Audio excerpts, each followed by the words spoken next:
online. 7.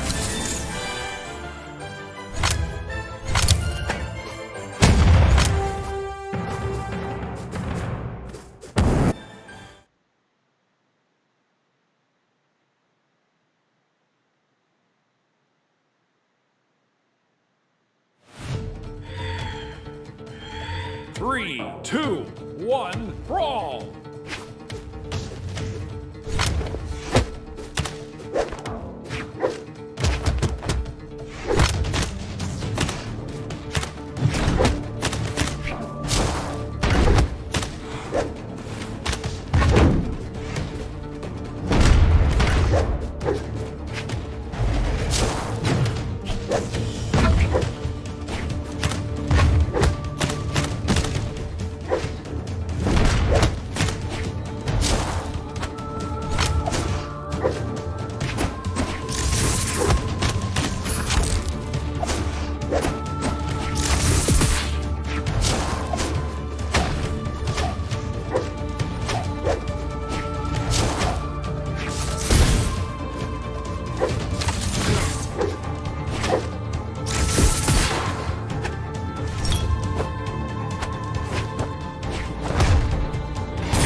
Seems dramatic, I know, but it goes even deeper than that. The reality is that even one small change can have a significant impact that causes an unexpected and unintended ripple effect. Let's put one of Brad's bad habits into the microscope. 7. In a negative way, the impact your entire. Brad makes some muffins from a recipe he learned on the food channel. He's proud of it, and his family loves it, and so it seems to add value all around. He starts making them and other sweets frequently. He loves 3, 2, and eats a little bit more than his share, but not so much that anyone else does. However, the extra food makes Brad wakes up a little groggy, which makes him crazy. Craziness begin to impact his work. And as a result, gets discouraging feedback from his body. He feels dissatisfied with his job. His energy level is way down. The community is longer and more stressful than All of this makes him reach even more comfort physically. Stress has a way of doing that. The overall lack of energy makes Brad less likely to take on with his wife. He misses their time together and takes his withdrawal personally. With fewer shared activities with his wife and the absence of fresh air and exercise, Brad's not getting the endorphin release that would make him feel healthy and enthusiastic. Because he's not as happy, he starts finding fault with himself and others and stops complimenting his wife. His own body starts to feel flabby. He feels less self-confident, less attractive, and becomes less romantic. Brad doesn't realize how his lack of energy and affection towards his wife affects her. This month he feels funky. Starts losing himself in late-night TV because it's easy and distracting. Feeling the distance, Brad's wife starts to complain, then becomes mean. When that doesn't work, she emotionally withdraws to protect herself. She's lonely. She pours her energy into her work and spends more time with her girlfriend to fulfill her need for companionship. Men start flirting with her, which makes her feel desirable again. She would never cheat on Brad, but he has a feeling that something's wrong. Instead of seeing that his poor choices and behaviors are at the root of the problem, he finds fault with his wife. Believing that the other person is wrong rather than looking inside and doing the work necessary to clean up your mess is basic psychology 101 stuff. And Brad doesn't know to look inside. They don't offer self-improvement or relationship advice on Top Chef or his other favorite crime shows. Now, if he had read the personal development books his buddy Scott has read, maybe he would have learned about ways to change negative habits and start making vegetable juices instead of desserts, at least some of the time. Unfortunately for Brad, the small choices he made on a daily basis, vegetable juices instead of desserts, at least some of the time. Unfortunately for Brad, the small choices he made on a daily basis, vegetable juices instead of desserts, at least some.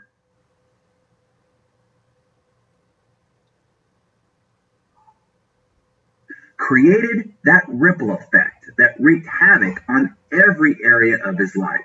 Now, of course, all that calorie counting and intellectual stimulation has had the opposite effect with Scott, who's now reaping the bounty of positive results.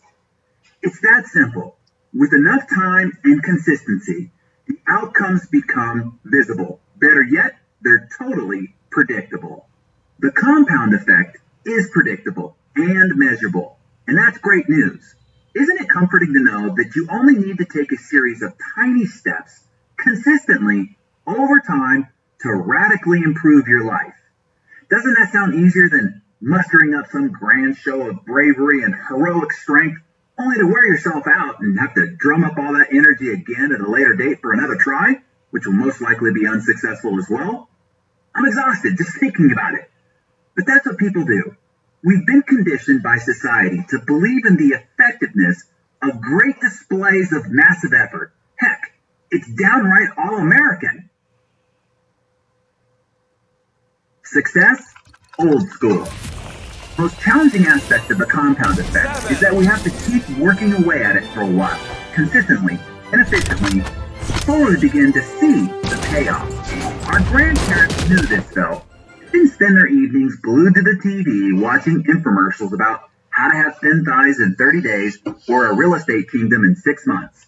I bet your grandparents worked 6 days a week, from sunup to sundown, using the skills they learned in their youth, repeating them throughout their entire life. They knew the secret was hard work, discipline, and good habits. It's always interesting to me that wealth tends to skip a generation. Overwhelming abundance often leads to a lackadaisical mentality, which brings about a sedentary lifestyle.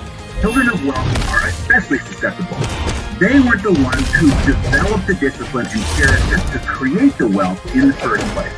So it makes sense that they might not have the same sense of value for wealth or understand what's necessary to keep it. We frequently see this entitlement mentality in children of royalty, movie stars, and corporate executives, to a lesser degree, in children and adults everywhere. As a nation, our entire populace seems to have lost appreciation for the value of a strong work ethic. We've had 2, if not 3 generations of Americans who have known great prosperity, wealth, and ease. Our expectations cases, what it really takes to create lasting success, like grit, hard work, and fortitude, they just aren't alluring and thus have been mostly forgotten. We've lost respect for the strife and struggle of our forefathers. The massive effort they put forth instilled discipline, chiseled their character, and stroked the spirit to brave new frontiers. Truth is, complacency has impacted all great empires, including but not limited to the Egyptians, Greek, Roman, Spanish, Portuguese, French, and English. Why? Because nothing fails like success. Once dominant empires have failed every time. For this reason, people get to a certain level of success and get too comfortable. Having experienced extended periods of prosperity, health, and wealth, we become complacent. We stop doing what we did to get us there. We become like the frog in the boiling water that doesn't jump to freedom because the warming is so incremental and insidious that he doesn't notice that he's getting cooked. If we want to succeed, we need to recover our grandparents' work ethic. It's time to restore our character, if not for the sake of saving America, at least for your own greater success as people. Don't buy into the genie in a lamp idea. You can sit on your couch, waiting to attract checks into your mailbox, rub crystals together, walk on fire, hail that 2,000-year-old guru, or chant affirmations if you want to, but much of that is hocus-pocus commercialism, manipulating you by appealing to your weaknesses. Real and lasting success requires work, and lots of it. I have a quick, real-time story to illustrate this sales-like success concept. A great new restaurant opened up close to my home on the beach in San Diego. In the beginning, the place was always immaculate. The hostess had a big, welcoming smile for everyone. The service was impeccable. The manager always came over to assure it. And the food was sensational. Soon, people lined up to eat there and would often wait more than an hour to be seated. Then, unfortunately, the restaurant staff began to take its success for granted. The hostess became snooty, the service staff disheveled and curt, the food, hit or miss. The place was out of business within 18 months. They failed because of their success, or rather, because they stopped doing what made them successful at the beginning. Their success clouded their perspective, and they slacked off. Microwave mentality. Understanding the compound effect will rid you of the instant result expectation. The belief success should be as fast as your fast food, your 1-hour glasses, your 30-minute photo processing, your overnight mail, Online. your microwave eggs, your instant hot water, and text messaging. Enough, okay? Promise yourself that you're gonna let go, once and for all, your lottery winner expectations. Because, let's face it, you only hear the stories about the one winner, not the millions of losers. That person you see jumping up and down in front of the Vegas slot machine or at the horse track race doesn't reveal the hundreds of times that same person lost. If we go back to our mathematical chance of a positive result again, we have a rounding error of 0, as in you have about 0 chance of winning.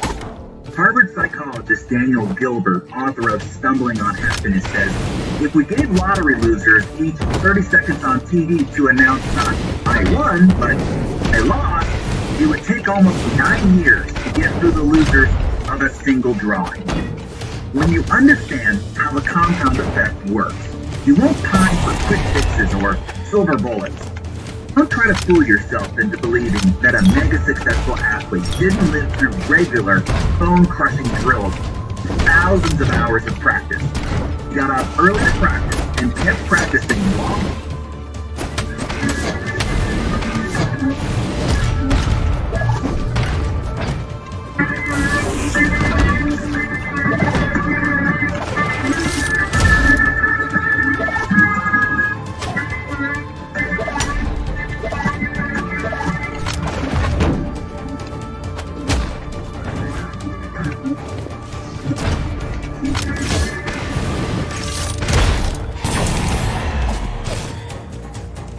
Thousands of hours of practice. He got up early to practice and kept practicing. Why is the செய்தியும் தற்போது பிஸியாக உள்ளது. தயவு செய்து இன்னும் முயற்சிக்கவும். ஆசியான காட்சியாக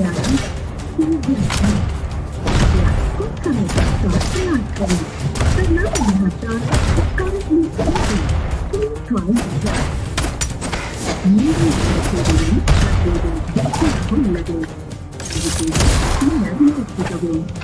Number you have dialed is currently busy. Please try later. Player 2 wins. He kept practicing long after others had stopped. Faced the sheer agony and frustration of the failure, loneliness, hard work, and disappointment it took to become number one. By the end of this book, or even before, I want you to know in your bones that the only path to success is through a continuum of mundane.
Sexy, unexciting, and sometimes difficult, daily disciplines compounded over time. Know, too, that the result, the life, and the lifestyle of your dreams can be yours when you put the compound effect to work for you. If you use the principles outlined in the compound effect, you will create a fairy tale ending. Okay, have I made my point? Good. Now, before we go into the next chapter, I want to remind you that in the book, provides you with a summary of actions taken the key principles that we covered in Chapter 1 so you can start integrating them into your life. Remember this, knowledge is not power. It's potential power. It's like energy in a light switch. Until you turn it on, taking action, the power is useless. Knowledge uninvested is wasted. Or as Jim Rohn would say, ideas without action lead to delusion. So don't forget to go back, capture the key points, and start taking action on them today. Now, coming up in the next chapter, we will focus on the one thing that controls your life. Every victory or defeat, triumph or failure has started with this. Everything you have or don't have in your life right now has been because of this. Learn to change this, and you can change your life. Let's discover what this is. Chapter 2, Choices. We all come into this world this thing, naked, scared, and ignorant. After that grand entrance, the life we end up with is simply an accumulation of all the choices we make. Our choices can be our best friend or our worst enemy. It can deliver us to our goal or send us orbiting into a galaxy far, far away. Think about it. Everything in your life exists because you first made a choice about something. Choices are at the root of every one of your results. Each choice starts a behavior that over time becomes a habit. Choose poorly, and you just might find yourself back at the drawing board, forced to make new, often harder choices. Don't choose at all, and you've just made the choice to be the passive receiver of whatever comes your way. In essence, you make your choices, and then your choices make you. Every decision, no matter how slight, alters the trajectory of your life. Whether or not you go to college, who you marry, to have that last drink before you drive, to indulge in gossip or stay silent, make one more prospecting call or call it a day, to say I love you or not. Every choice has an impact on the compound effect of your life. This chapter is about becoming aware of and making choices that support the expansion of your life. Sounds complicated, I know. You'll be amazed by its simplicity. No longer will 99% of your choices be unconscious. No more will most of your daily routines and traditions come as a reaction to your programming. You'll ask yourself and be able to answer, how many of my behaviors have I not voted on? What am I doing that I didn't consciously choose to do, yet continue to do every day? By employing the same improved strategies I've used to catapult my own life and career, strengthened by the compound effect, you'll be able to loosen up the mysterious grip of these things that are unwinding your life and pulling you in the wrong direction. You'll be able to hit the pause button before stumbling into deep territory yourself. You'll experience the ease of making decisions that lead to behaviors and habits that support you every time. Your biggest challenge isn't you've intentionally been making bad choices. Heck, that would be easy to fix. Your biggest challenge is that you've been sleepwalking through your choices. Half the time, you're not even aware that you're making them. Our choices are often shaped by our culture and upbringing. It can be so entwined in our routine behaviors and habits that they seem beyond our control. For instance, have you ever been going about your business, enjoying your life, then all of a sudden you made a stupid choice or a series of small choices that ultimately sabotaged your hard work and momentum, all for no apparent reason? You didn't intend to sabotage yourself, but by not thinking about your decisions, weighing the risks and potential outcomes, you found yourself facing unintended consequences. Nobody intends to become obese, go through bankruptcy, or get a divorce. But often, if not always, those consequences are a result of a series of small, poor choices. Elephants don't bite. You ever been bitten by an elephant? How about a mosquito? See, it's the little things in life that they bite you. Occasionally, we see big mistakes threaten to destroy a career or a reputation in an instant. Famous comedians who rants racial slurs during a stand-up routine. The drunken, anti-Semitic antics of a once-celebrated humanitarian. Anti-gay rights senator caught soliciting gay sex in a restroom. The admired female tennis player who uncharacteristically threatens an official with a tirade of expletives. Clearly, these types of poor choices have major repercussions. But even if you pulled a whopper like that in your past, it's not the extraordinary, massive steps backwards or the tragic single moments that we're concerned with here. For most of us, it's the frequent, small, and seemingly inconsequential choices that are of great concern. I'm talking about the decisions you think don't make any difference at all. It's those little things, inevitably and predictably, derail your success. Whether they're boneheaded maneuvers, no biggie behaviors, or disguised as positive choices, those are especially insidious. These seemingly insignificant decisions can completely throw you off course because you're not mindful of them. You get overwhelmed, space out, and become unaware of the little actions that take you way off course. Compound effect works all right. It always works, remember? In this case, it works against you because you're unaware of what you're doing or sleepwalking. For instance, you inhale a soda and a bag of potato chips, suddenly realize only after you've polished off the last chip that you blew an entire day of healthy eating. You weren't even hungry. Get caught up and lose 2 hours watching mindless TV, give you some credit and make it an educational documentary. Before realizing you spaced out preparing for an important presentation to land a valuable client. You blurt out a knee-jerk lie to a loved one for no good reason, when the truth would have worked just fine. What's going on?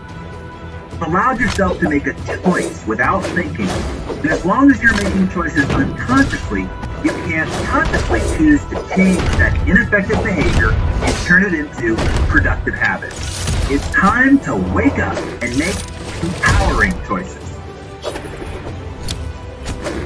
Thanksgiving year-round. It's easy to point fingers at others, isn't it? I'm not getting ahead because of my lame boss. I would have gotten that promotion if it hadn't been for that backstabbing coworker.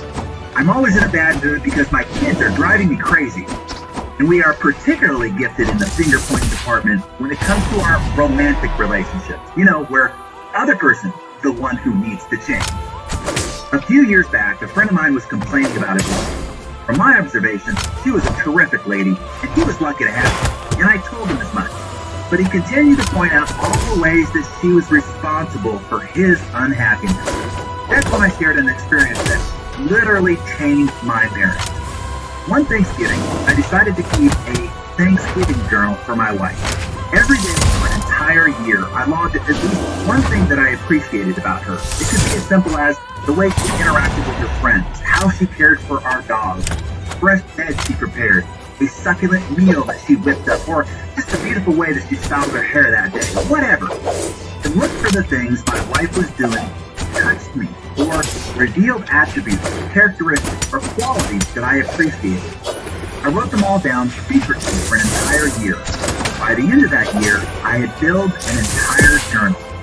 When I gave it to her the following Thanksgiving, she cried, calling it the best gift she'd ever received, and even better than the BMW I'd given her that year for her birthday. The funny thing was this: the person most affected by this gift was me. All that journaling forced me to focus on my wife's positive aspects. I was consciously looking for all the things that she was doing right. My heartfelt focus overwhelmed anything that I might have otherwise had to complain about. I fell deeply in love with her all over again. Maybe even more than ever, as I was seeing the subtleties in her nature and behavior instead of just her more obvious qualities. My appreciation, gratitude, and intention to find the best in her was something that I held in my heart and eyes each day. This caused me to show up differently in my marriage, which of course made her respond differently to me. Soon I had even more things to write in my Thanksgiving journal. As a result of choosing to take a mere 5 minutes every day or so to document all the reasons why I was grateful for her, we experienced one of the best years of our marriage, and it's only gotten better.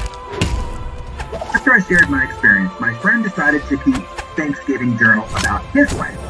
Within the first few months, he completely turned around his marriage. Choosing to look for and focus on his wife's positive qualities changed his view of her, which changed how he interacted with her. As a result, she made different choices about the way she responded to him. The cycle perpetuated, or shall we say, compounded. Let me jump off script here for a second. Before I move past the concept of gratitude, let me pass on a little tip Montel Williams shared with me that I've incorporated into my life that's really helped my mind focus on the abundance and blessings I enjoy.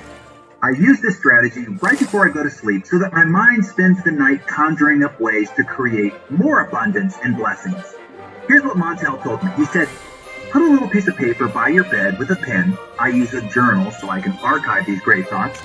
And before you go to sleep, I want you to write down 3 things that happened today that you're thankful for. And as I will explain later, I also write down any unique observations about people, life, or myself, or what I call aha ideas, quotes, or insights collected from the day. Another insight from John Maxwell is to not only identify and enjoy the feeling of being grateful, but also express that feeling to others. Let me read to you what he said to me backstage at an interview at one of our success symposiums. He said, you know, our attitude is a choice, and to be grateful is a choice. And I know a lot of people who have a lot of blessings that aren't really grateful. I also know a lot of people who have very little and are very grateful. So it's not what you have. It's not possessions. It's not where you've arrived positionally. I think it's a spirit, and the attitude of gratitude to me is saying there have been others in my life that have done things for me I couldn't have done for myself. And the way to express, I think, indebtedness to people is by being grateful to them. The person that says, well, I'm grateful, I just never expressed it, that's not adding value to anyone.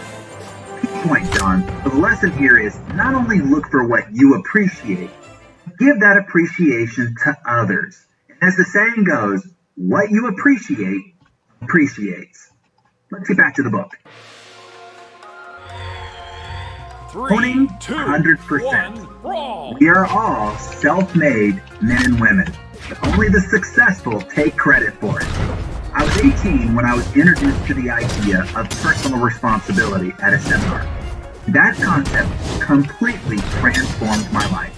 If you threw out the rest of this book and only practiced this one concept, within 2 or 3 years, the changes in your life would be so great, your friends and family have a difficult time remembering the old you. In that seminar that I attended at 18, speaker asked,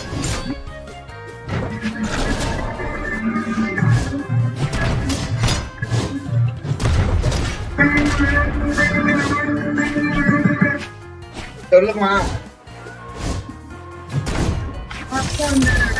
வந்துட்டாருமா வந்துட்டேம்மா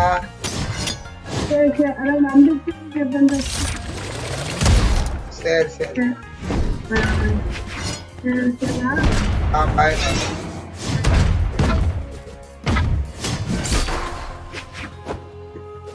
in that seminar that I attended, speaker asked, what percent of shared responsibility do you have to make a relationship work? After the speaker, otherwise in the ways of too long, of course I know all the answers. Started it out, it was obvious, right? Most people must be willing to share the responsibility evenly or someone's going to get ripped off. If you were 49, yelled someone else, arguing that you have to be willing to do a little bit more than the other person. Aren't relationships built on self-sacrifice and generosity? James 20, another. The instructor turned to the easel and wrote 100, 0 on the paper in big black letters. You have to be willing to give 100% with zero expectation of receiving anything in return, he said. Only when you're willing to take 100% responsibility for making the relationship work will it work. Otherwise, a relationship left to chance will always be vulnerable to disaster. Whoa, this was not what I was expecting. I quickly understood how this concept could transform every area of my life. If I always took 100% responsibility for everything I experienced, completely owning all of my choices and all the ways in which I responded to whatever happened to me, I held the power. Everything was up to me.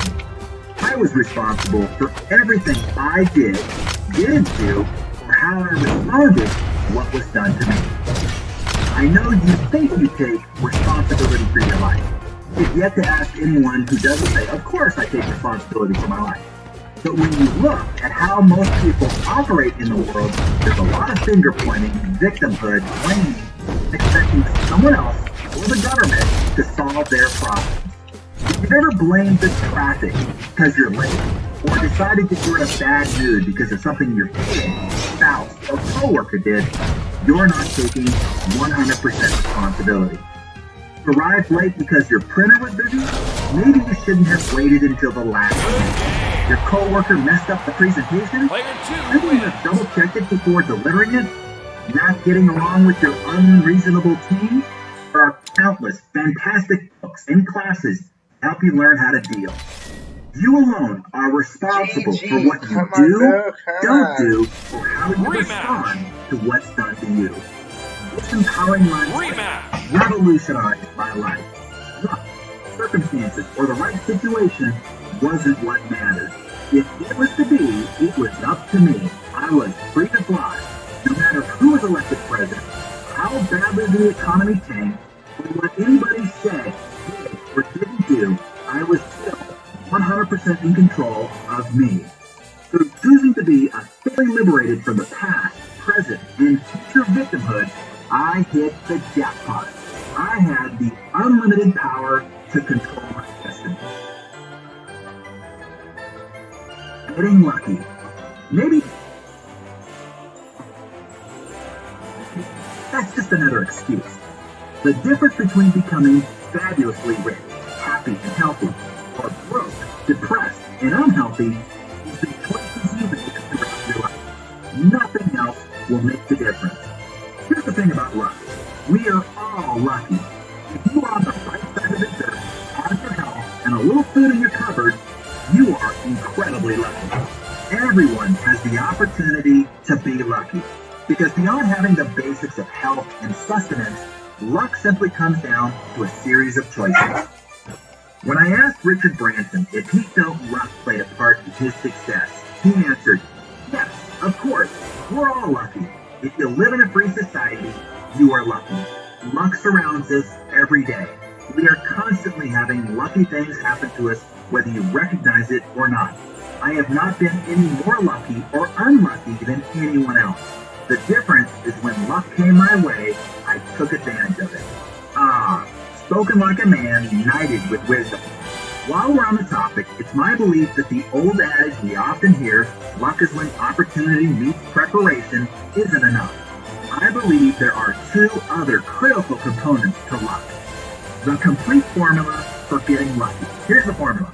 Preparation, personal growth, plus attitude, belief and mindset, plus opportunity, that good thing coming your way, plus action, doing something about it, equals luck.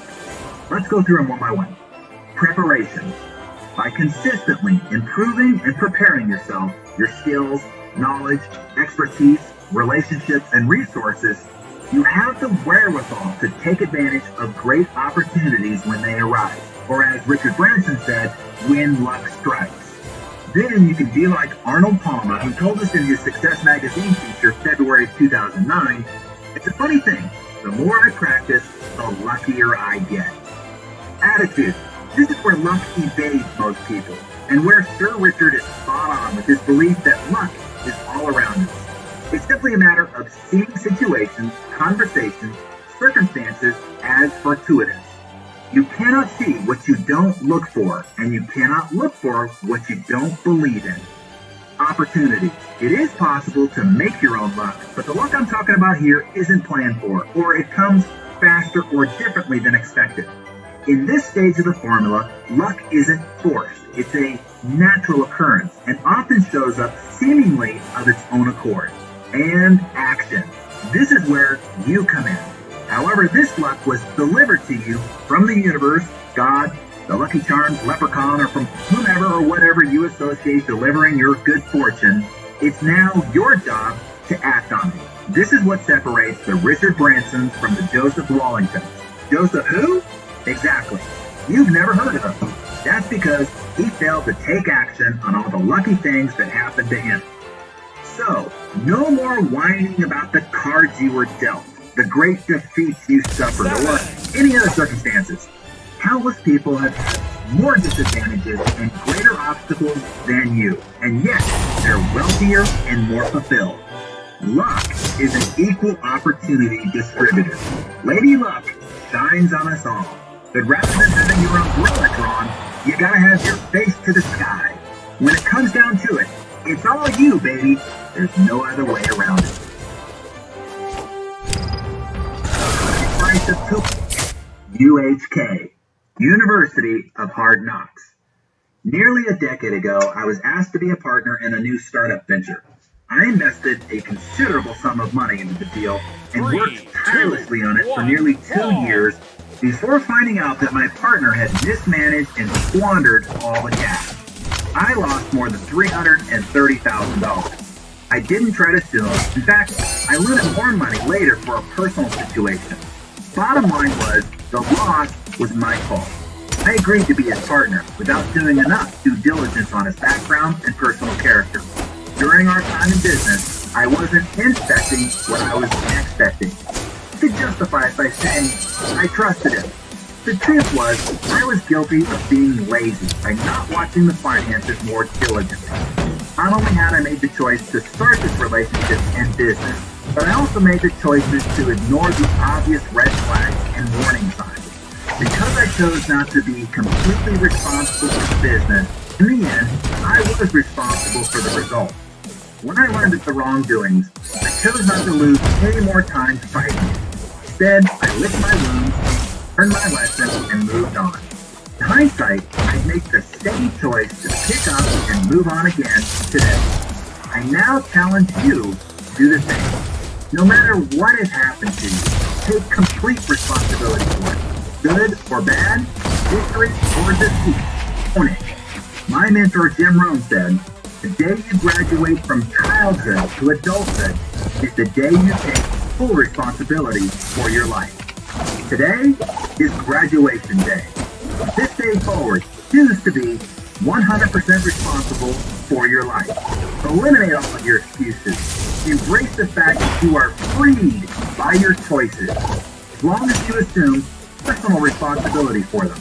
It's time to make the choice to take control. Your secret weapon, your scorecard.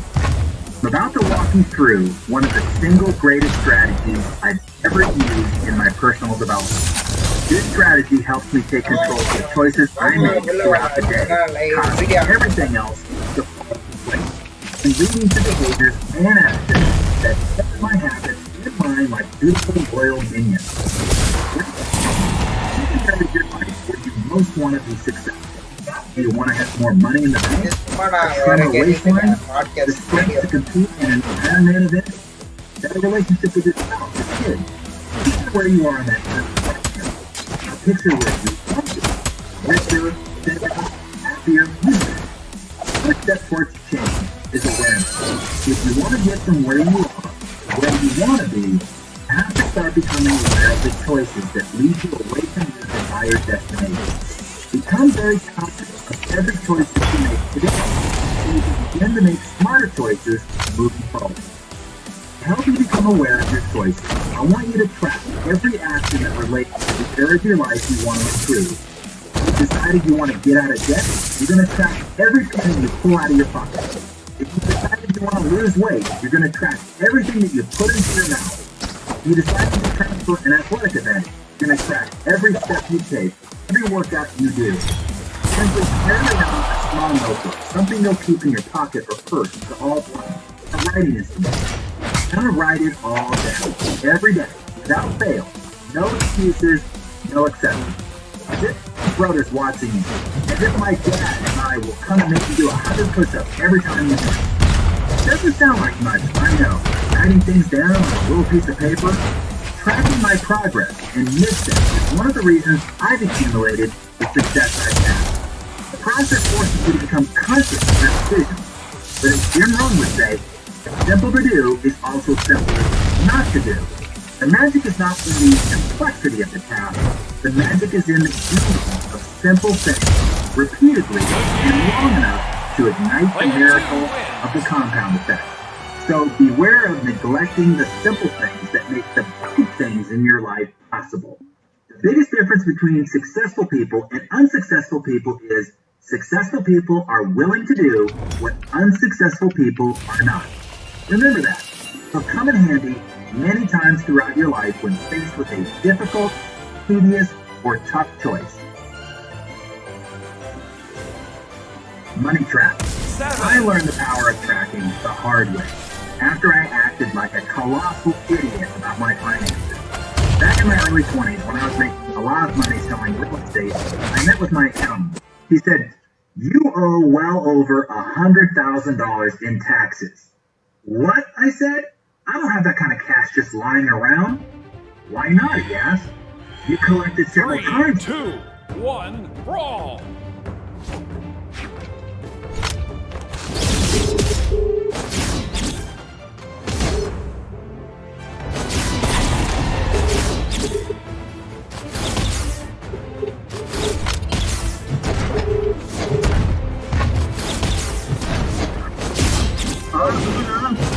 आपके पैसे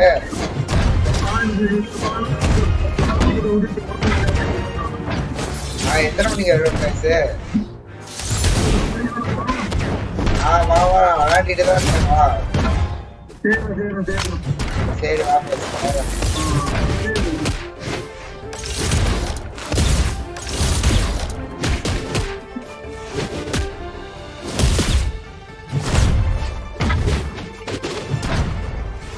Collected several times. Certainly you said evidently I'm kidding. Where did the money go? Go break me down.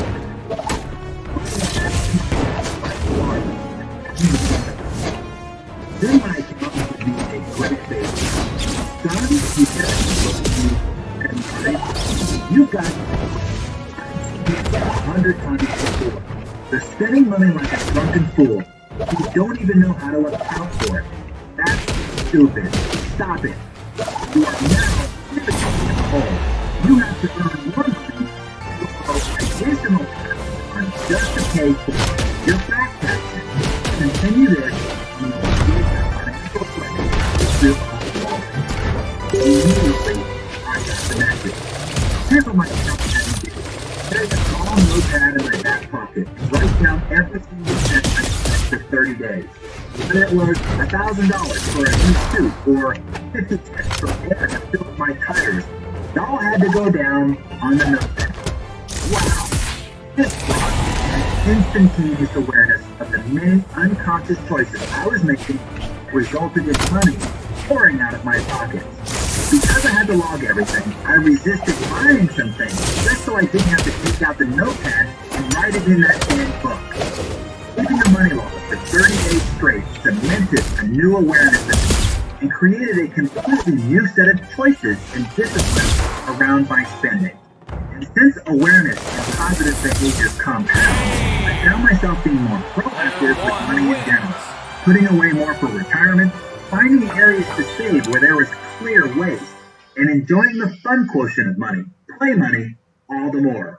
When I did consider shelling out for entertainment, I did so only after a long pause. This tracking exercise changed my awareness of how I related to my money. It worked so well, in fact, that I've used it many times to change other behaviors. Tracking is my go-to transformation model for everything that ails me.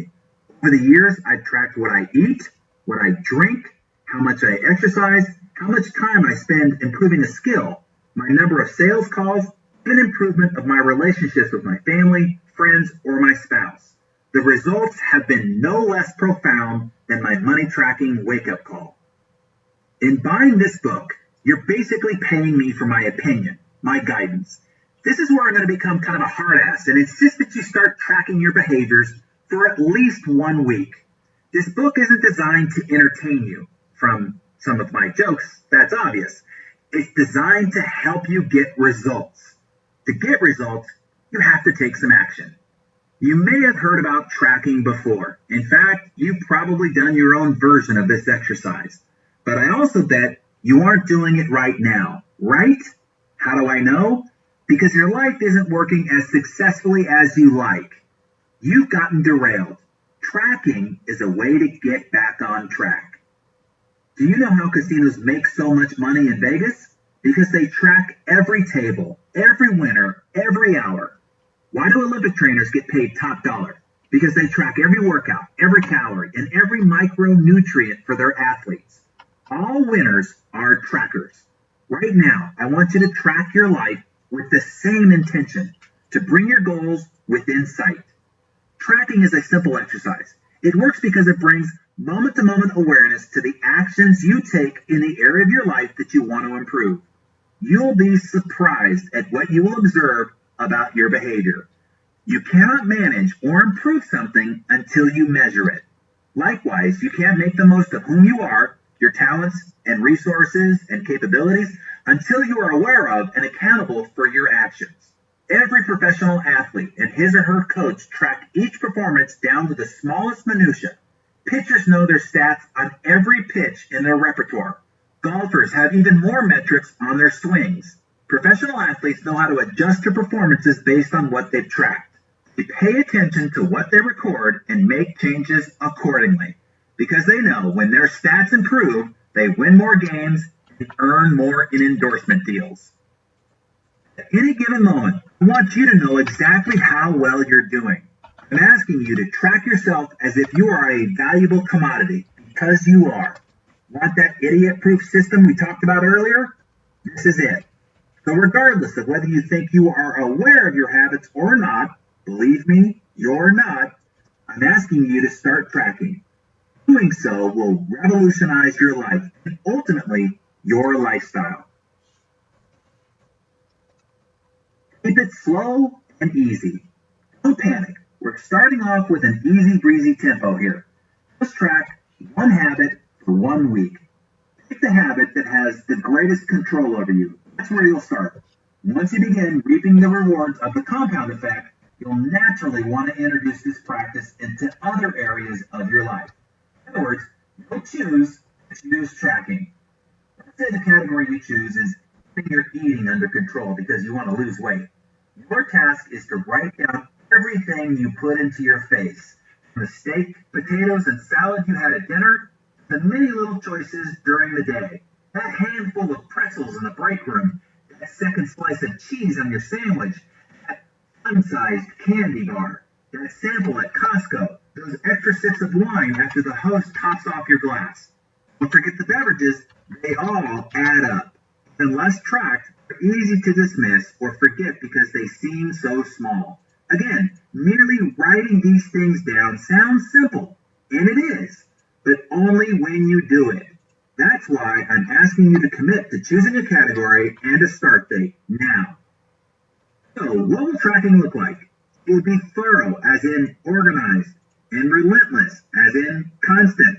Each day you'll start at the top of a fresh page and start keeping track. What happens after the first week of tracking? You'll probably be in shock. You'll be astonished at how those calories, pennies, minutes have been escaping you. You never even knew that they were there, let alone that they vanished. Now, keep going. You're going to track in this area for maybe 3 weeks. Maybe you're already groaning, I can hear it. You just don't want to do it. But trust me, you'll be so blown away by the results. After 1 week, you'll sign yourself up for another 2. I can practically guarantee it. Why 3 weeks? You've probably heard psychologists say that something doesn't become a habit until you practice it for 3 weeks or so. It's not an exact science, but it's a good benchmark, and it has worked for me. So ideally, I want you to stick with your choice to track your behaviors for 21 days. If you refuse, I'm not going to lose any sleep. Heck, it's not my waistline, cardiovascular health, balance, or relationship you're messing with. But seriously, you're reading this book or listening to this audio because you want to change your life, right? And I promised you it was going to take slow, steady work, didn't I? This one action isn't easy. It is simple and doable. So do it. Promise yourself to start today. For the next 3 weeks, choose to carry around your own small notepad, or a large one if that's more enticing to you, and write every single thing down in your category. What happens in 3 weeks? You move from the shock that follows the first week to the happy surprise of seeing how merely becoming conscious of your actions begins to shape them. You'll find yourself asking, do I really want that candy bar? I'm going to have to haul out my notebook and write it down, and I'll feel a little sheepish. That's 200 calories saved right there. Burn down that candy bar every day, and in a little more than 2 weeks, you will already have lost a pound. You'll start adding up that $4 coffee on the way to work and realize, holy cow, I've just spent $60 on coffee in 3 weeks. Hey, that's $1,000 a year. Or compounded, that's $51,833.79 in 20 years. How much do you really need to stop for that coffee now? Come again, you say? Am I saying that your $4 a day coffee habit is going to cost you $51,833.79 in 20 years? Yes, I am. Did you know that every dollar you spend today, no matter where you spend it, is costing you nearly $5 in only 20 years and $10 in 30 years? That's because if you took $1 and invested it at 8%, in 20 years, that dollar would be worth almost $5. Every time you spend $1 today, it's like taking $5 out of your future pocket. I used to make the mistake of looking at a price tag and thinking that if an item was listed as $50, it cost me $50. Well, yes, in today's dollars, take that $50 and look at the value it cost me over the next 20 years by not depositing it into my investment account, and it's really worth 4 or 5 times that amount. In other words, every time you look at an item that costs $50, ask yourself this: is this item really worth $250 to me? If it is worth $250 to you today, then it's worth buying. If it's not worth buying. Keep that in mind the next time you go to a place like Costco with all sorts of amazing things you didn't know you had to have. You go in to buy $25 worth of necessities and you walk out with $400 of stuff instead. I know, my garage looks like a Costco graveyard. Next time you walk into one of those bargain basement stores, assess things from this future value standpoint. Chances are you'll put down that $50 crate maker so your future you will have $250 more in the bank. Make the correct choice every day, every week for many years, and you can quickly see how you can become financially abundant. When you track with this awareness, you'll find yourself showing up in your life very differently. You'll be able to ask yourself, is having a coffee once every workday worth the eventual price of a Mercedes-Benz? Because that's what it's costing you. Even more than that, you're not sleepwalking anymore. You are aware and conscious and making better choices. All from that little notebook and pen. Simply amazing, isn't it? The unsung, unseen hero. Once you start tracking your life, your attention will be focused on the smallest things that you're doing right, as well as the smallest things that you're doing wrong. And when you choose to make even the smallest course corrections consistently over time, you'll begin to see amazing results. But don't expect immediate fanfare. When I say small course corrections, I'm talking truly invisible. Chances are no one's going to even notice them anytime soon. There will be no applause. No one's going to send you a congratulations card or a trophy for these disciplines. And yet, eventually, their compounding effect will result in an exceptional payoff. It's the littlest disciplines that pay off over time. The effort and preparation for the great triumph that happened when no one was looking. And yet the results are exceptional. A horse wins by a nose, but gets 10 times the prize money. Is the horse 10 times faster? No, just a little bit better. It was those extra laps around the track, the extra discipline in the horse's nutrition, or the extra work by the jockey that made the results a slight bit better with compounded rewards. After hundreds of tournaments played and thousands of strokes tallied, the difference between the number 1 ranked golfer and the number 10 golfer is an average of only 1.9 strokes. The difference in prize money is 5 times, over 10 million versus 2 million. The number 1 golfer isn't 5 times better, not even 50% better, or even 10% better. In fact, the difference between his average score is only 2.7% better, yet the results are 5 times greater. That's the power of little things adding up. It's not the big things that add up in the end. It's the hundreds, thousands, or millions of little things that separate the ordinary from the extraordinary. To be 1 stroke better requires countless little things that don't get accounted for when you're putting on the green jacket. Let me give you a few more ways tracking small changes can result in huge payoffs. Take a walk. I was mentoring a CEO of a sizable company doing more than $100 million in sales annually. Phil was an entrepreneur and the founder of the company. The company was doing fine, but I detected a lack of engagement, trust, and enthusiasm in the culture of his organization. I wasn't too surprised to learn it turns out that Phil hadn't been in parts of his own building for more than 5 years. He'd never spoken personally to more than 80% of his staff. He basically lived in a bubble with his management team. I asked Phil to track just one change. 3 times a week, he had to step out of his office and walk around the building. His goal was to seek out at least 3 people whom he saw doing things right or had heard good things about and give them some personal acknowledgement of his appreciation. This one small change in his behavior took less than an hour a week. It had massive effects over time.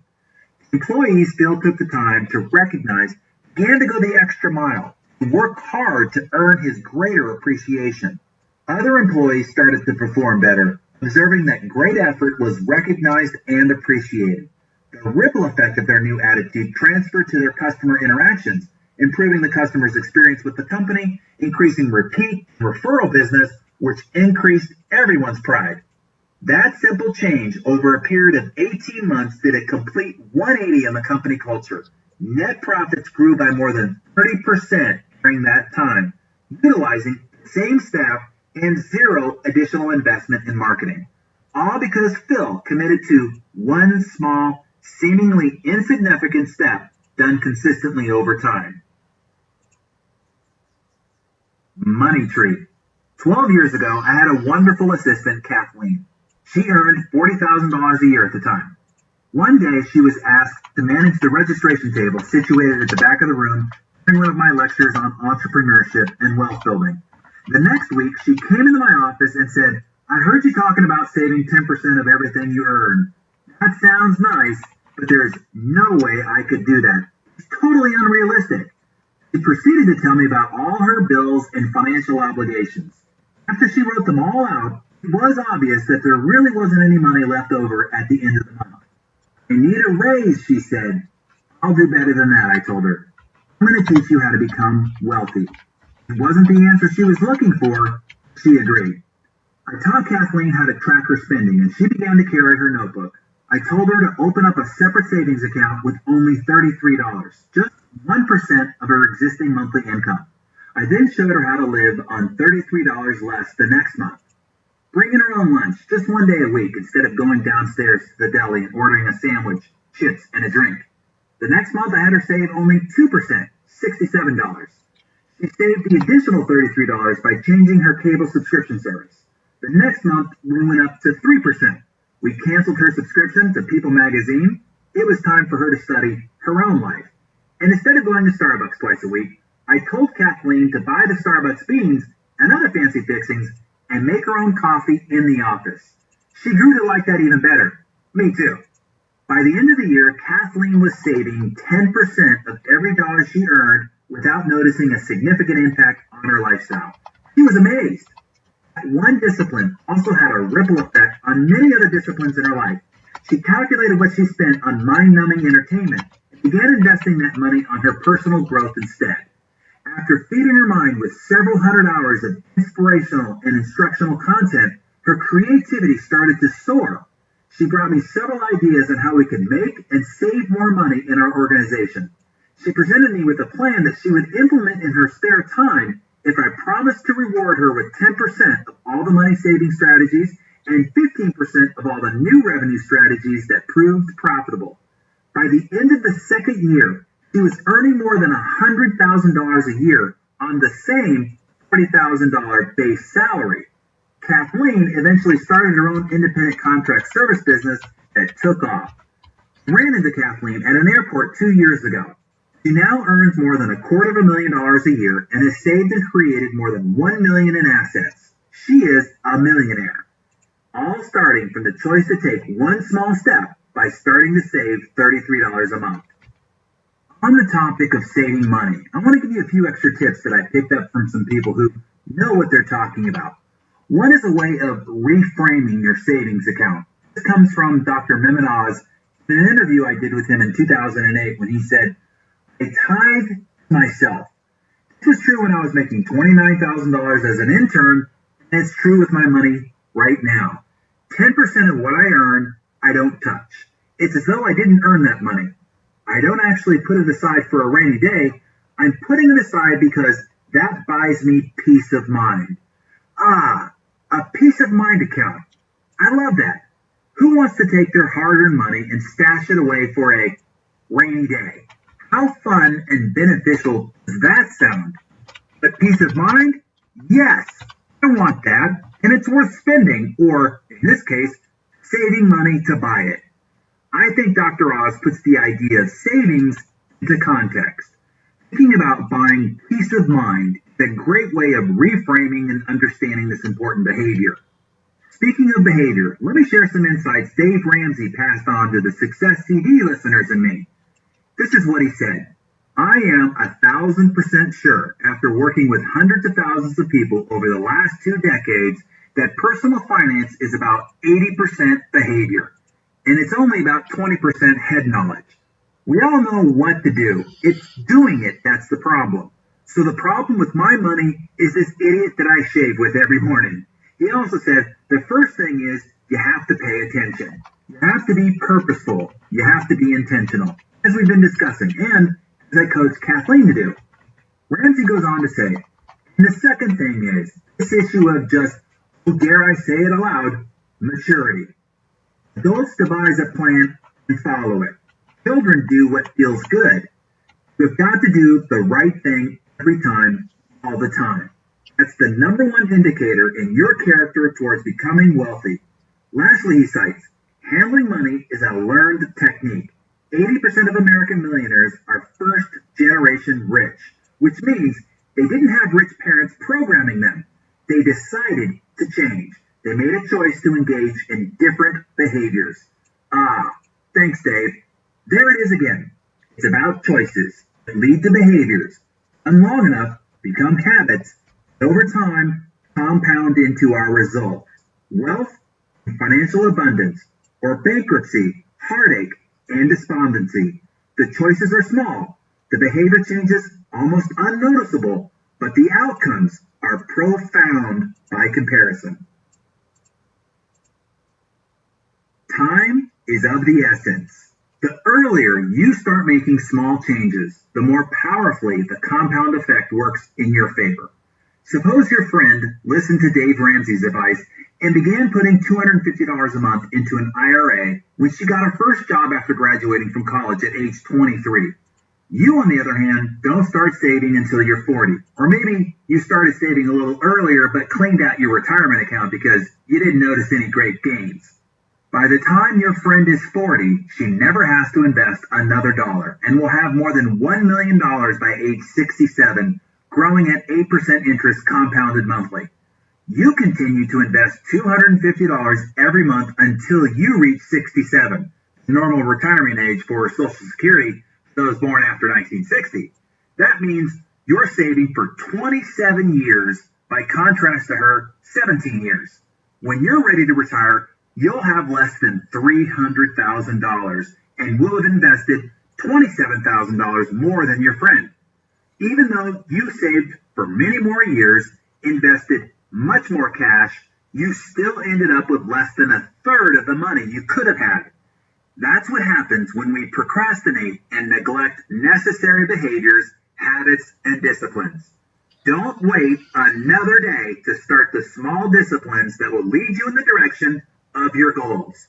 Now, are you telling yourself that you're already starting too late and you're already way behind the 8 ball and can never catch up? That's just another tired tape in your head. It's time to turn it off. It's never too late to reap the benefits of the compound effect. Suppose you've always wanted to play the piano, but it feels too late because you're about to turn 40. If you start now, by the time you're at retirement age, you could be a master, as you will have been playing for 25 years. The key is to start now. Every great act, every fantastic adventure starts with small steps. The first step always looks harder than it actually is. But what if 25 years is too long? What if you've only got time or patience for 10 years? In Brian Tracy's book, Focal Point, he models how to improve any area of your life by 1,000%. Not 10% or even 100%, but 1,000%. Let me outline it for you.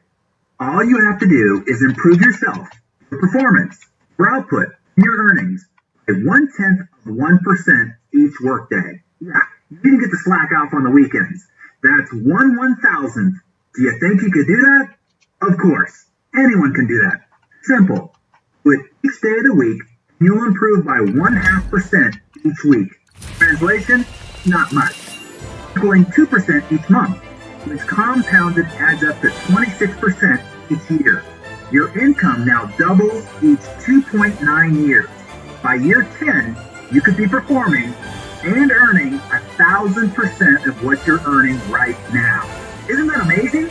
You don't have to put in 1,000% more effort or work 1,000% more hours. Just 0.1% improvement each day. That's it.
Three, two, one, brawl!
Three,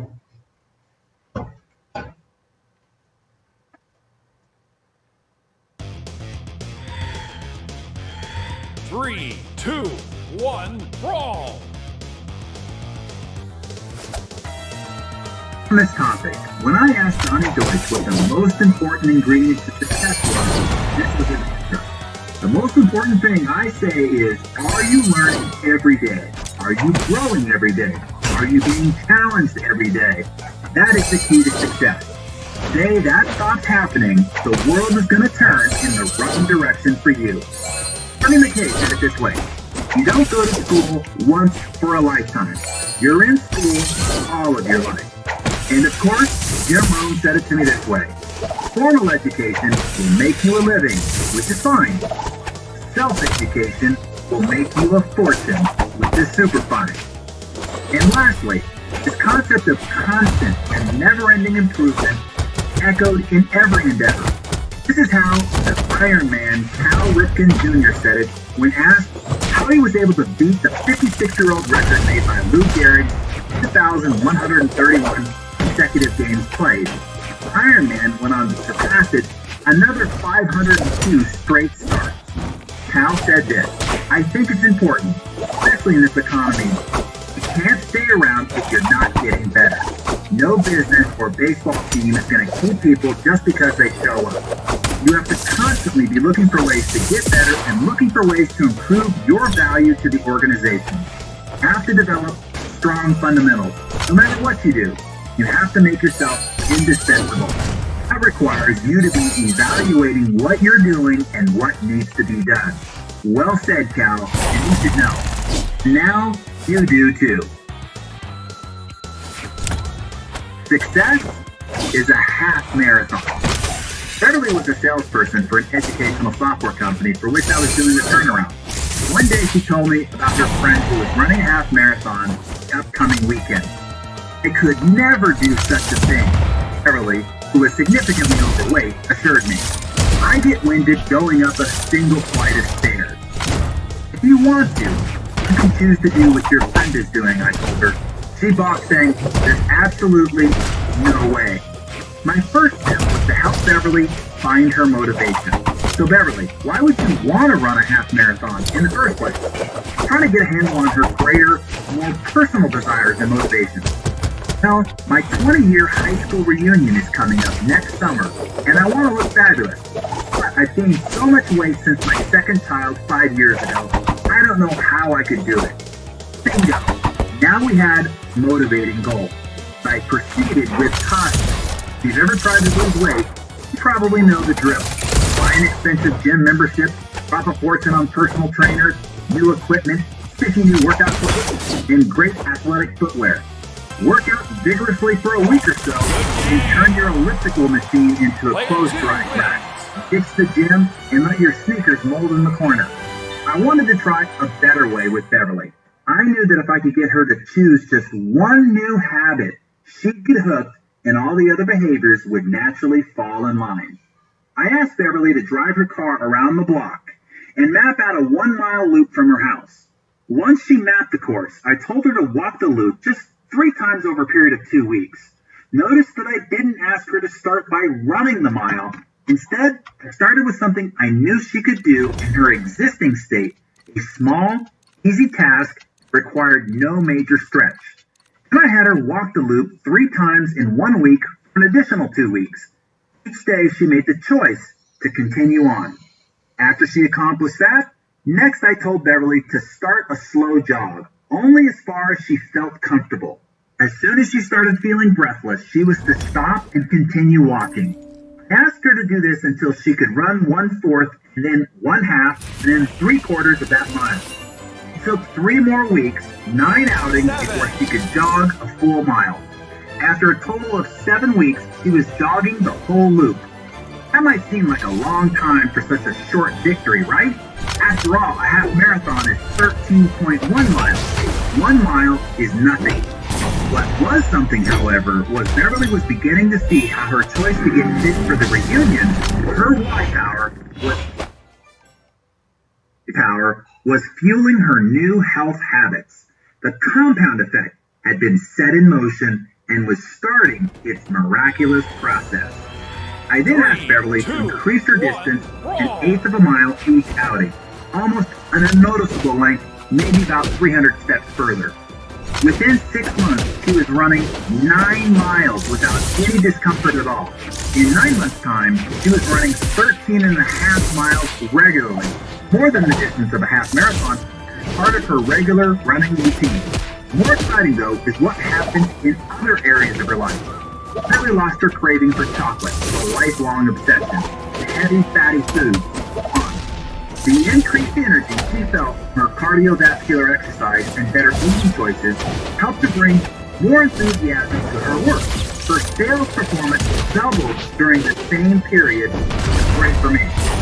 As we saw in the previous chapter, ripple effects of all this momentum raised her self-esteem and sense of accomplishment. He made her more affectionate and intimate with her husband. Their relationship became more passionate than it had been since college. Because she had renewed energy, her interaction with her children became more active and animated. She noticed she no longer had time to hang out with her Debbie Downer friends, who still gathered together after work for greasy appetizers and drinks. She made new, healthy friends in a running club she joined, which led to a whole host of additional positive choices, behaviors, and habits. Following that first conversation in my office and Beverly's decision to find her why power and commit to a series of small steps, she lost more than 40 pounds, becoming a walking and running board for fit and empowered women. Today, Shirley regularly runs full marathons. Your life is a product of your moment-to-moment choices. In our Success CD, May of 2010, TV's Biggest Loser fitness trainer, Jillian Michaels, shared with me a powerful childhood story. She said, when I was a kid, my mom would have these elaborate Easter egg hunts for me. I would run around the house, and when I was close to a hidden egg, she'd say, oh, you're warm. No, you're getting closer to it. Oh, you're on fire. And when you move away from the egg, she'd go, oh, you're cold. You're freezing.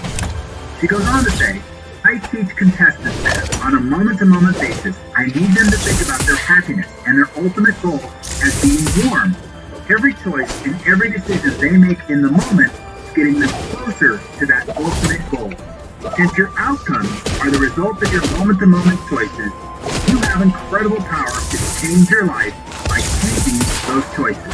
Step by step, day by day, your choices will shape your actions until they become habits. Where practice makes them permanent. Losing is a habit. So is winning. Let's work on permanently instilling winning habits into your life. Eliminate sabotaging habits, instill the needed positive habits. You can take your life in any direction you desire, to the heights of your greatest imagination. Let me show you how. Before we go into chapter 3, I want to remind you once again, go to the book, look at the summary action points, and be sure that you're implementing them into your life. Chapter 3, Habits. A wise teacher was taking a stroll through the forest with a young pupil and stopped before a tiny tree. Pull up that sapling, the teacher instructed his pupil, pointing to a sprout just coming up from the earth. The youngster pulled it up easily with his finger. Now pull up that one, said the teacher, indicating a more established sapling that had grown to about knee-high to the boy. With little effort, the lad yanked the tree up, and all. And now this one, said the teacher, nodding toward a more well-developed evergreen that was as tall as the young pupil. With great effort, throwing all his weight and strength into the task, using sticks and a stone he found to pry up the stubborn roots, the boy finally got the tree loose. Now, the wise one said, I'd like you to pull up this one. The young boy followed the teacher's gaze, which fell upon a mighty oak so tall the boy could scarcely see the top. Knowing the great thrill he had just had pulling up the much smaller tree, he simply told his teacher, I'm sorry, but I can't. My son, you have just demonstrated the power that habits will have over your entire life, the teacher exclaimed. The older they are, the bigger they get, the deeper their roots grow, and the harder they are to uproot. Some get so big with roots so deep, you might even hesitate to try. Creatures of habit. Aristotle wrote, "We are what we repeatedly do." Merriam-Webster defines habit this way: an acquired mode of behavior that has become nearly or completely involuntary. There's a story about a man riding a horse galloping quickly. It appears that he's going somewhere very important. The man standing alongside the road shouts, "Where are you going?" The rider replies, "I don't know, ask the horse." This is the story of most people's lives. They're riding the horse of their habits with no idea where they're headed. It's time to take control of the reins and move your life in the direction of where you really want it to go. If you've been living on autopilot, allowing your habits to run you, I want you to understand why, and I want you to let yourself off the hook. After all, you're in good company. Psychological studies reveal that 95% of everything we feel, think, and do, and achieve is the result of a learned habit. We're born with instincts, of course, no habits at all. We develop them over time. Beginning in childhood, we learned a series of conditioned responses that led us to react automatically, as in without thinking, to most situations. In your day-to-day life, living automatically had its definite positives. If you had to consciously think about every step of each ordinary task, making breakfast, driving the kids to school, getting to work, and so on, your life would grind to a halt. You probably brush your teeth twice a day on autopilot. No big philosophical debate. You just do it.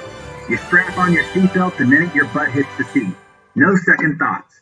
Our habits and routines allow us to use minimal conscious energy for everyday tasks. They help keep us sane and enable us to handle most situations reasonably well. Because we don't have to think about the mundane, we can focus our mental energy on more creative and enriching thoughts. Habits can be helpful, as long as they're good habits, that is. You eat healthfully, you've likely built healthy habits around the food you buy and what you order at restaurants. If you're fit, it's probably because you work out regularly. If you're successful in a sales job, it's probably because your habits of mental preparation and positive self-talk enable you to stay optimistic in the face of rejection. I've met with and worked with many great achievers, CEOs, and superstars, and I can tell you they all share one common trait. They all have good habits. That's not to say they don't have bad habits, they do, but not many. A daily routine built on good habits is the difference that separates the most successful amongst us from everyone else. And doesn't that make sense? What we've already discussed. You know that successful people aren't necessarily more intelligent or more talented than anyone else, but their habits take them in the direction of becoming more informed, more knowledgeable, more competent, better skilled, and better prepared. My dad used Larry Bird as an example to teach me about habits when I was a kid. Larry Legend, as he was called, is known as one of the greatest professional basketball players of all time. But he wasn't known for being the most athletically talented player. Nobody would have described Larry as graceful on the basketball court. Yet despite his limited natural athletic ability, he led the Boston Celtics to 3 world championships and remains one of the best players of all time. How did he do it? It was Larry's habit, his relentless dedication to practice and to improve his game. Larry Bird was one of the most consistent free throw shooters in the history of the NBA. Growing up, his habit was to practice 500 free throw shots every morning before school. With that kind of discipline, Larry made the most of his God-given talents and kicked the butts of some of the most gifted players on the court. Like Larry Legend, you too can condition your automatic and unconscious responses to be those of a developed champion. This chapter is about choosing to make up for what you lack in innate ability with discipline, hard work, and good habits. It's about becoming a creature of champion habits. With enough practice and repetition, any behavior, good or bad, becomes automatic over time. That means that even though we developed most of our habits unconsciously by modeling our parents, responding to the environmental or cultural associations, or creating coping mechanisms, we can consciously decide to change them. Stands to reason that since you learned every habit you have, you can also unlearn the ones that aren't serving you well. Ready? Here goes. thinking your way out of the instant gratification trap. We do understand that scarfing Pop-Tarts won't splendorize our waistline. We realize that logging 3 hours a night watching Dancing with the Stars and NCIS leaves us with 3 fewer hours to read a good book or listen to a terrific audio. We get that merely purchasing great running shoes doesn't make us marathon ready. We are a rational species, at least that's what we tell ourselves. So why are we so irrationally enslaved by so many bad habits? It's because our need for immediate gratification can turn us into the most reactive, non-thinking animals around. Now, if you took a bite of a Big Mac and immediately fell to the ground clutching your chest from a heart attack, you might not go back for that second bite. If your next puff of a cigarette instantly mutated your face into that of a weathered 85-year-old, chances are you pass on that too. If you failed to make that 10th call today and were immediately fired and bankrupted, suddenly picking up the phone would be a no-brainer. And if that first forkful of cake instantly put 50 pounds on your frame, saying, no thank you to dessert would be a true piece of cake. Problem is this: payoff, or instant gratification we enjoy, derives from the bad habits. Often far outweighs what's going on in your rational mind concerning long-term consequences. Indulging in our bad habits doesn't seem to have any negative effects at all in the moment. You don't have that heart attack, your face doesn't shrivel up, you're not standing in the unemployment line, and your thighs aren't thunderous. But that doesn't mean you haven't activated the compound effect. It's time to wake up and realize that the habits you indulge in could be compounding your life into repeated disaster. The slightest adjustments to your daily routines can dramatically alter the outcomes in your life. Again, I'm not talking about quantum leaps of change or a complete overhaul to your personality, character, and life. Super small, seemingly inconsequential adjustments can and will revolutionize everything. The best illustration I can give you to emphasize the power of small adjustments is that of a plane traveling from Los Angeles to New York City. If the nose of that plane is pointed only 1% off course, almost an invisible adjustment when the plane is sitting on the tarmac in Los Angeles, it will ultimately end up about 150 miles off course, arriving in either upstate Albany or in Dover, Delaware. Such is the case for your habits. A single, poor habit, which doesn't look like much in the moment, can ultimately lead you miles off course from the direction of your goals and the life you desire. Most people drift through life without devoting much conscious energy to figuring out specifically what they want and what they need to do to keep themselves there. I want to tell you how to your passion and help you gain your physiological creative power. Uprooting bad habits that have grown into mighty oaks is going to be arduous and difficult, and to see the process through will require something greater than even the most relentless determination. 3, Willpower 2, alone 1, won't cut it. Finding your mojo, your why power. Building willpower is what you need to change your habit. Is akin to trying to keep a hungry grizzly bear out of your picnic basket, covering the basket with a napkin. Fight the bear with bad habits, you'll need something stronger. When you're having trouble doing the hard work of achieving your goals, it's common to believe that you simply lack willpower. I disagree. It's not enough to choose to be successful. What's going to keep you consistent with the new positive choices you make? What's going to stop you from falling back into your mindless bad habits? What's going to be different this time versus the times you've tried and failed before? As soon as you get to the slightest bit uncomfortable, you're going to be tempted to slide back into your old, comfortable routine. You've tried willpower before, and it's failed you. You've set resolutions, you've let them go. You thought you were going to finish all that weight last time. Make all those set calls last year. Let's stop the insanity and do something different. So you can get different and better results. Forget about it. It's time for Your choices are only meaningful when you're connected to your desires and dreams. The wisest and most motivating people are the ones in mind with better to identify as your core self and your highest power. You gotta want something to know why you want, or you'll end up giving up too easily. So, what is your why? You've got to have a reason you want to make significant improvement in your life. And if you want to make the necessary change, your why must be something that இந்த book செமையா you இருக்கும் gotta want compound to get up and go.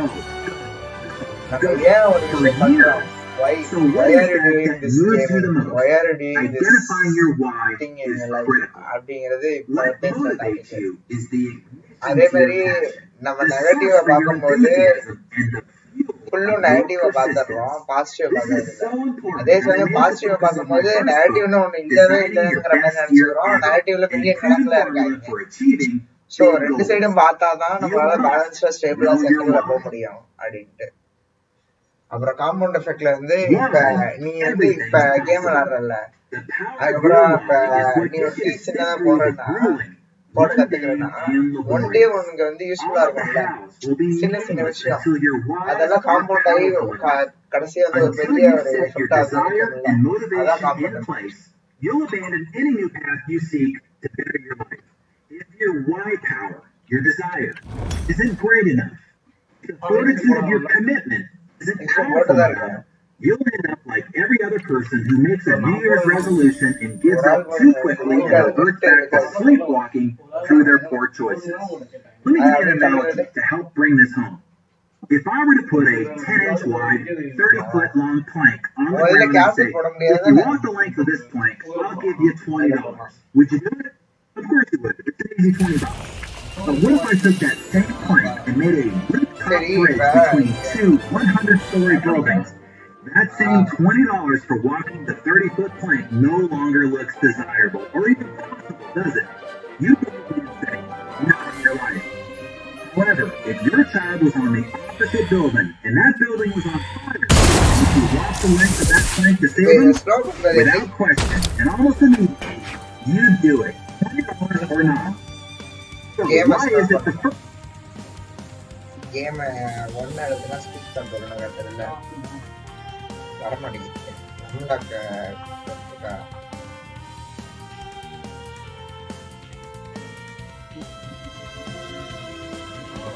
அந்த ஒண்ணு அதுல ஒன்னு எடுத்துட்டு minus storage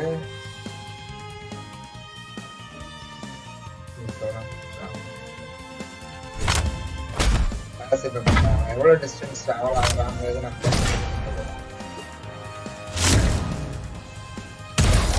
நம்ம இருங்க இதுதான் வேற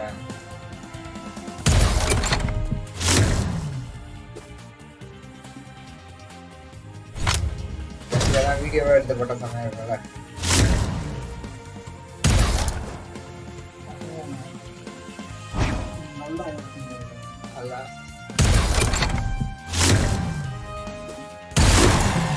எவ்வளோ தூரம் டிஸ்டன்ஸ் ட்ராவல் பண்ணுறது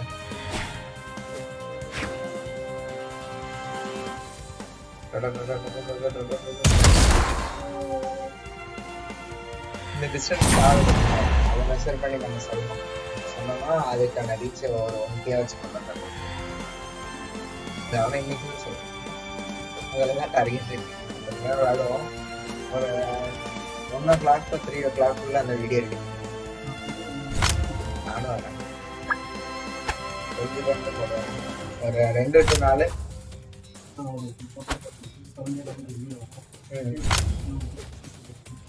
அதான் எப்படி ஒரு 2 hours அந்த வீடியோ இருக்கு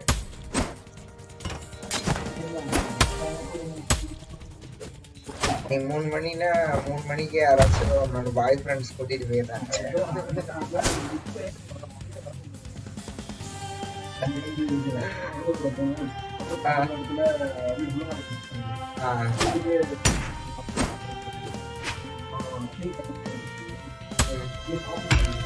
சாப்பிடலையா வா சாப்பிடுவா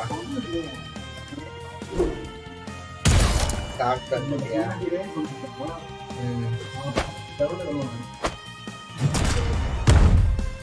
வா ஃபர்ஸ்டா விளையாட ஆரம்பிப்போம். அவன்கிட்ட காலங்கிறேன் இங்க வேற சண்டே சொல்றேன். ஓடும் போது ஒரு 4 பார்ட்ஸ் ஒர்க் ஆகுது இன்ஜினுக்குள்ள.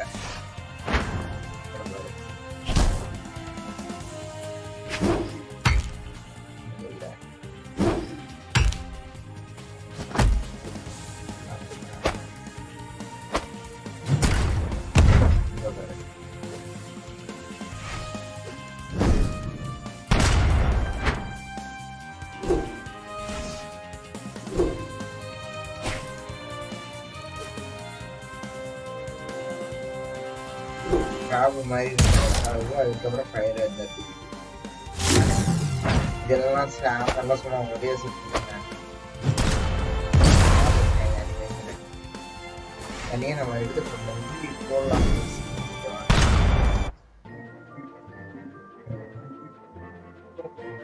எடிட்ல தான் என்ன பண்ணுவோம் அப்படின்னு யோசிச்சு சிஸ்டம்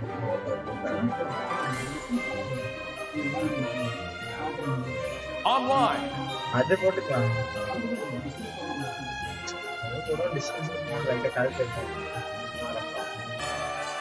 அப்படி கால்குலேட் பண்ணா கொஞ்சம் யூனிக்கா தெரியும். ரேங்க் ரெக்கவரி சிஸ்டம்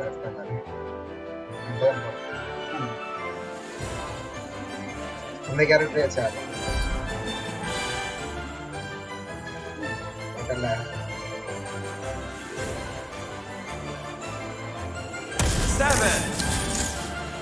ஸ்கின் செமையா இருக்கு.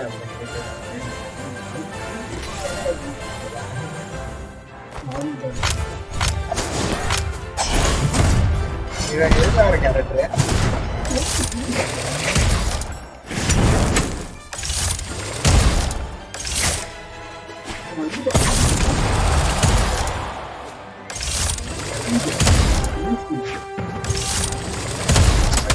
பார்க்கணும்னு நான் இந்த கேம் பத்திய கதை இருக்குமே, கார்ஸ் எல்லாம் அரேஞ்ச் பண்ணி போடுவீங்க அதானே, டெத் கார்ஸா டெத் பே கார்ஸா?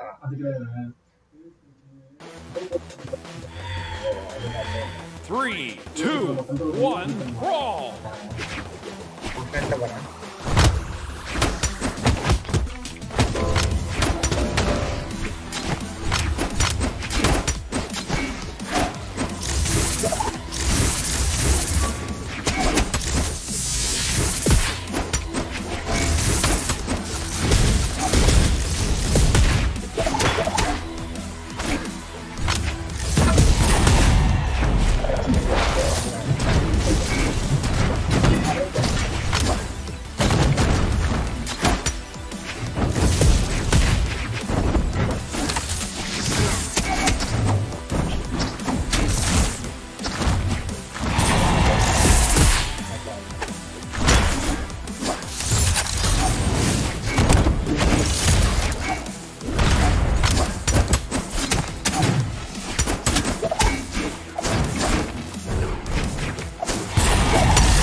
Victory! சரியா வச்சாங்கல்ல. Red team wins.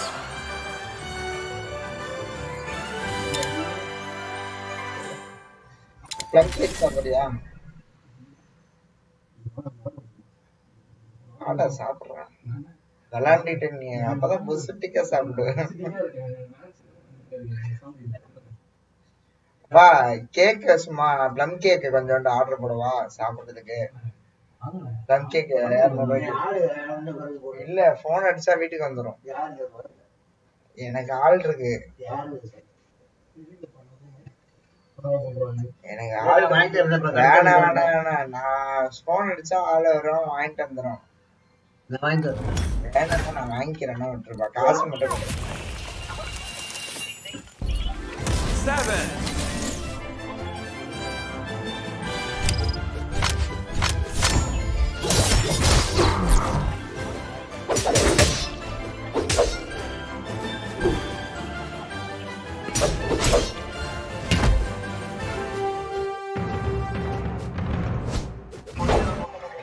ஹலோ அண்ணா. நான் ரமணா பேசுறேண்ணா. அண்ணா பிளம் கேக் கிடைக்குமாண்ணா? ஒரு 1/4 கிலோ பிளம் கேக் 1/4 கிலோ கிடைக்குமாண்ணா? அந்த 180 ரூபா ரேஞ்சில் இருக்குல்ல. டெலிவரி பண்ணுவாங்களாண்ணா வீட்டுக்கு? ரெடி பண்ணிட்டு சொல்லுங்க. வீட்டுக்கு எடுத்துட்டு வருவாங்களா பசங்க? சரி தேங்க்யூண்ணா.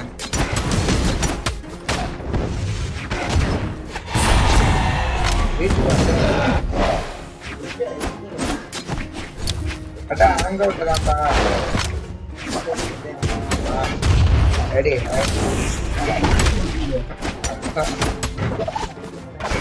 சிக்கன் இல்லப்பா. சிக்கன் எப்படிப்பா கேட்கணும்?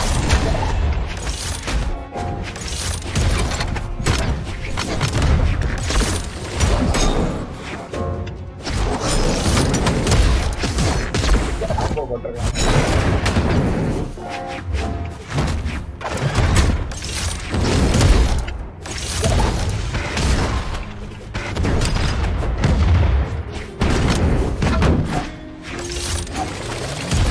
இல்ல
அவங்களால தப்பிக்க முடியல. நான் பேன்ஸ் எடுத்துக்கிட்டு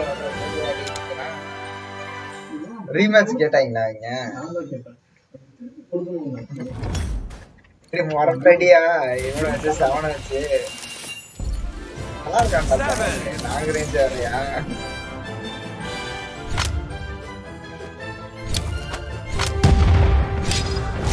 First time I asked you you would have said no way, no how. But the second time, you wouldn't have hesitated. The risks and dangers were the same.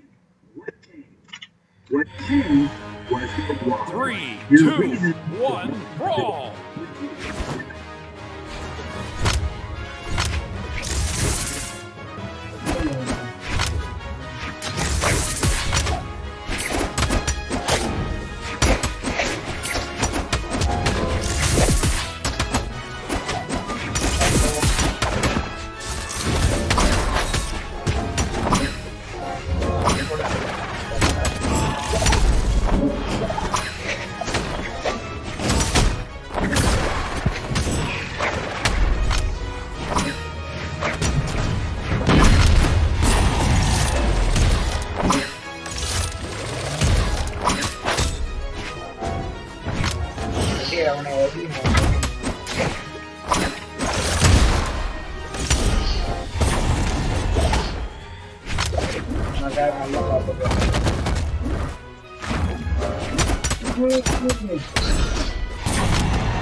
Red team wins.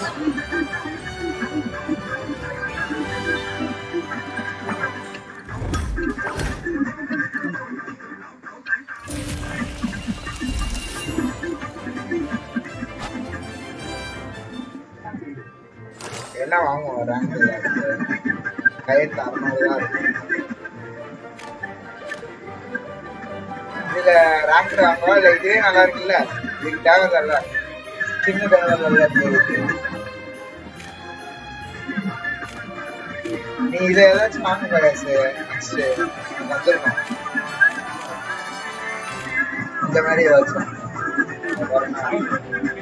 Gold gold mode smell, gold mode shop இந்த மாதிரி ஏதாச்சும்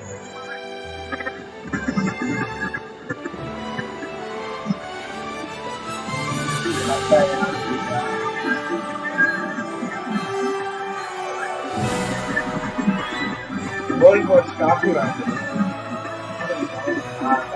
next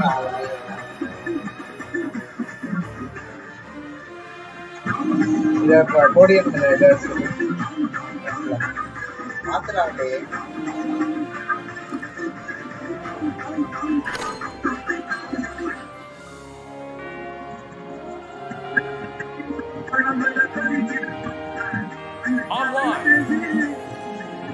Online. பேங்க்ல 3 vs 3 போடுவோமா? அப்படியெல்லாம் இல்லை, 2 பேர் இருந்தா போதும்.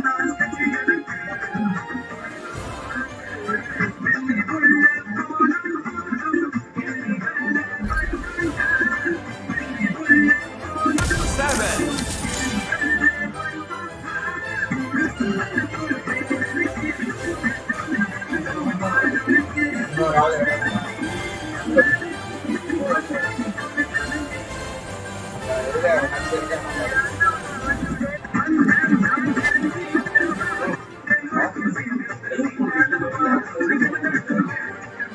ஸ்டேட்டஸே வச்சிருக்கேன்.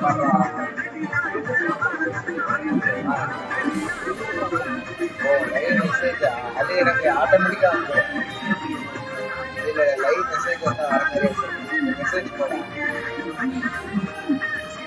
சரிதான் மாதிரி போட்டிருக்கேன்.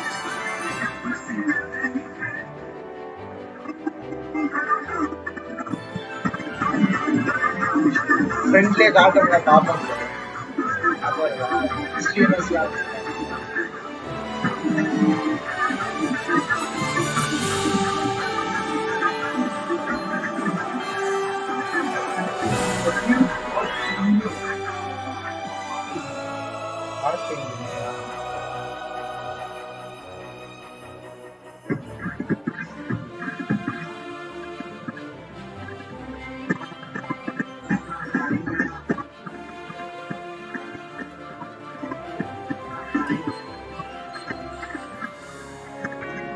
வருதா?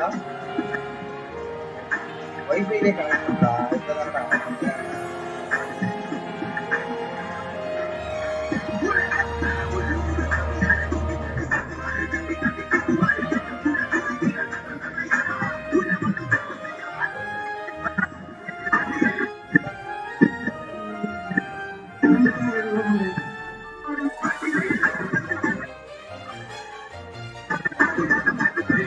யாரும் மெசேஜ் பண்றாங்க.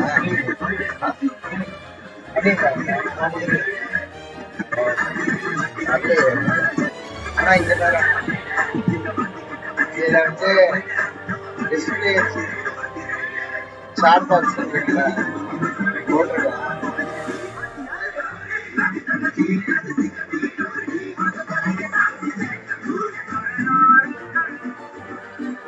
காயின் போட்டுருக்காங்க.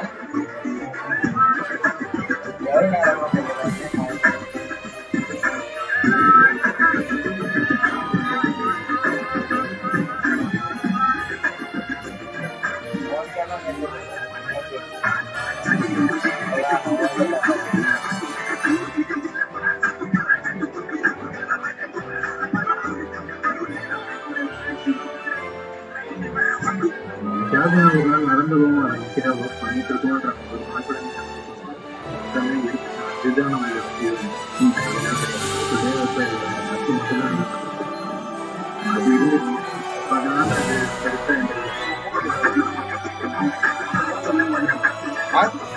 ஒரே நிமிஷம்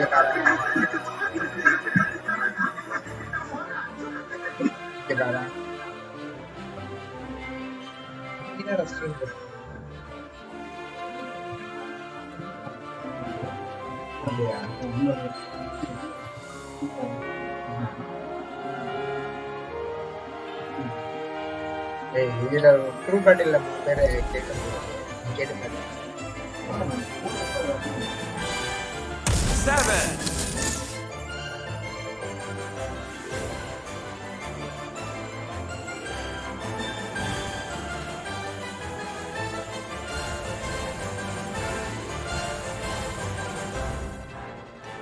ரிப்ளை பண்ணாங்க.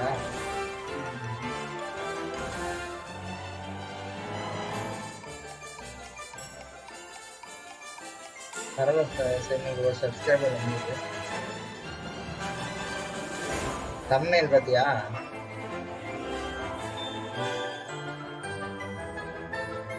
thumbnail பண்றியா? அப்படியா? thumbnail நம்ம போட்டுறோம் கிளாஸ் போடாட்டி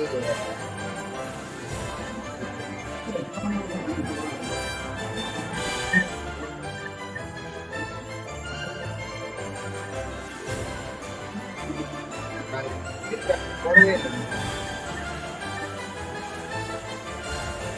பாருங்க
Don't compare yourself Don't compare yourself to other people.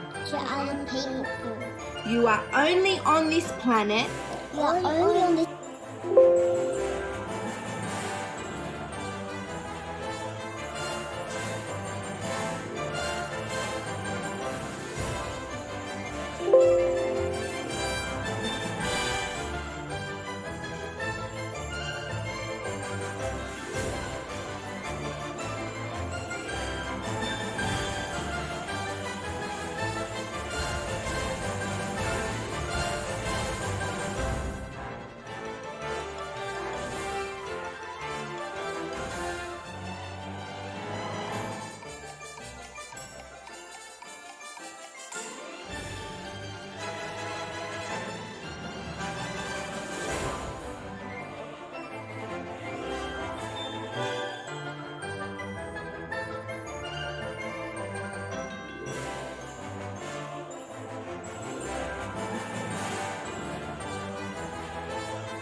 online.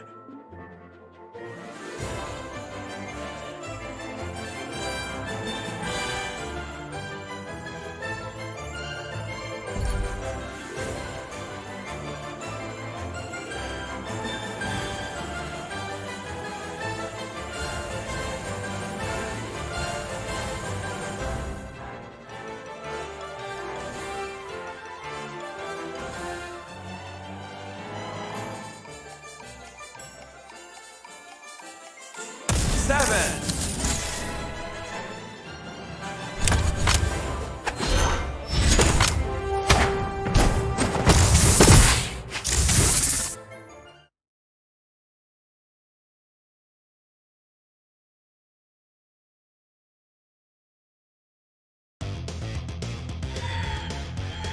Three, two, one, brawl!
Seven.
3, 2, 1, brawl!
Dominating!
Red team wins!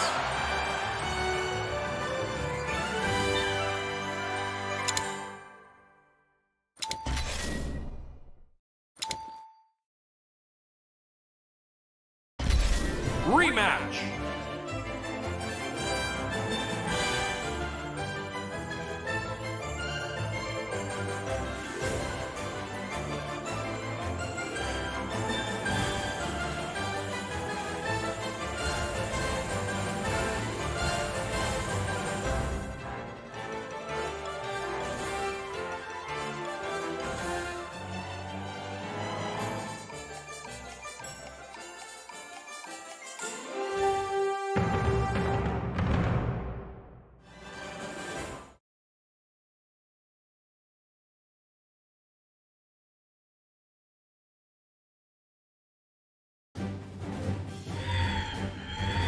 3, 2, 1, brawl!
3, 2, 1, brawl!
Seven.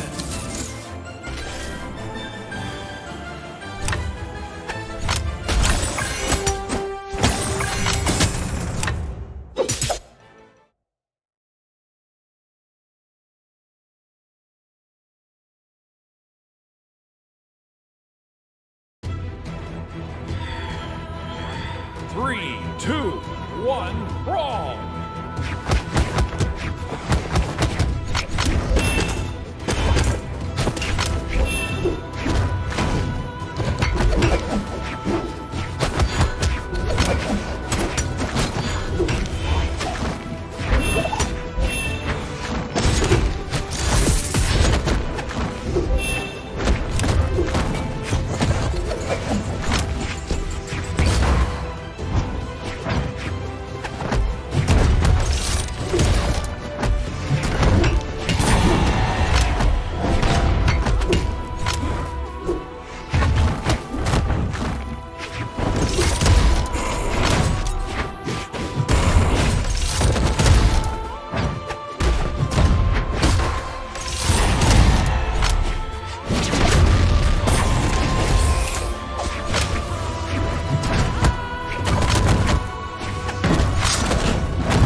3, 2, 1, brawl!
3, 2, 1, brawl!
wins.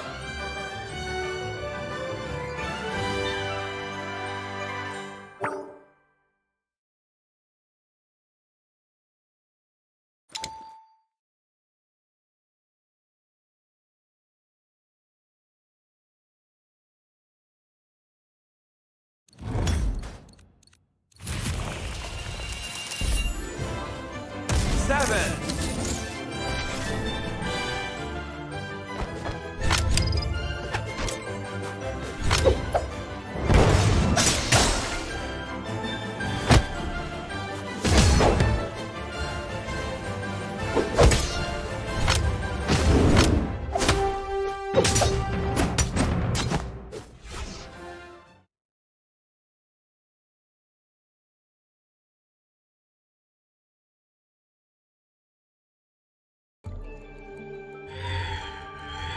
Three, two, 1, Brawl!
Seven.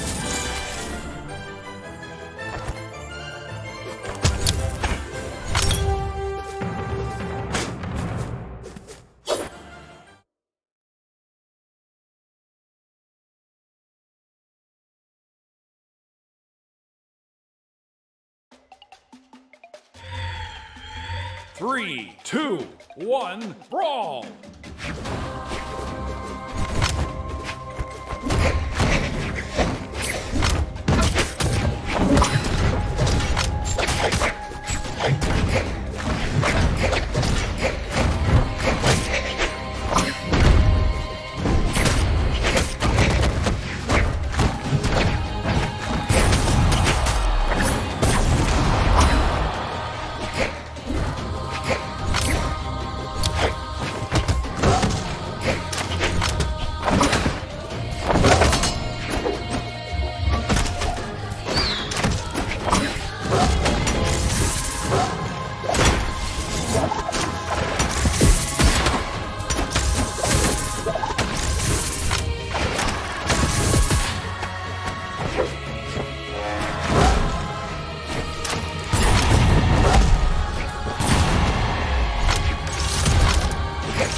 3, 2, 1, brawl!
1, Brawl!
Rematch!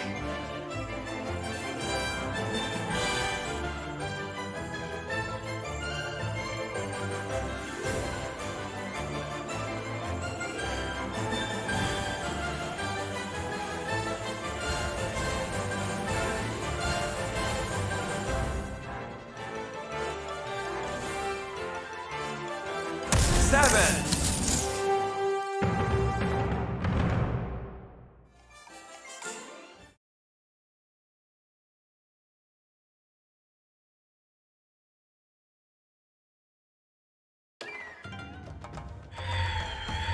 3, 2, 1, Brawl!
wins.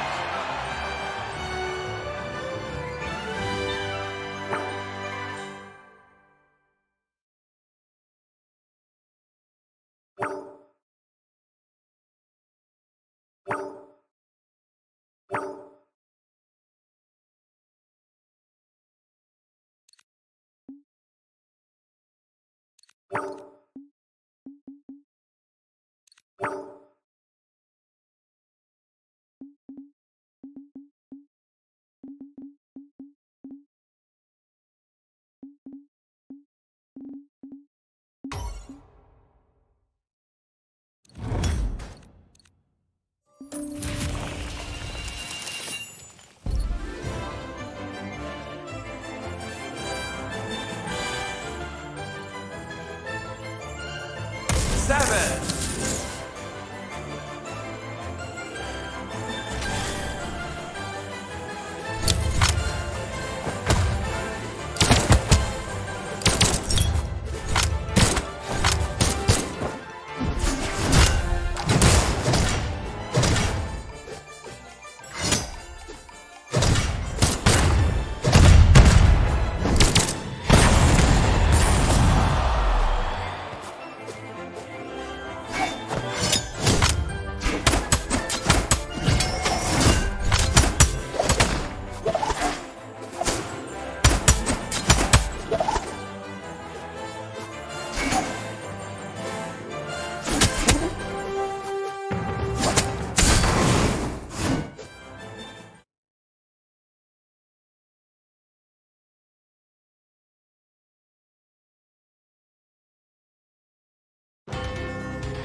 Three, two, one, brawl!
Red team wins.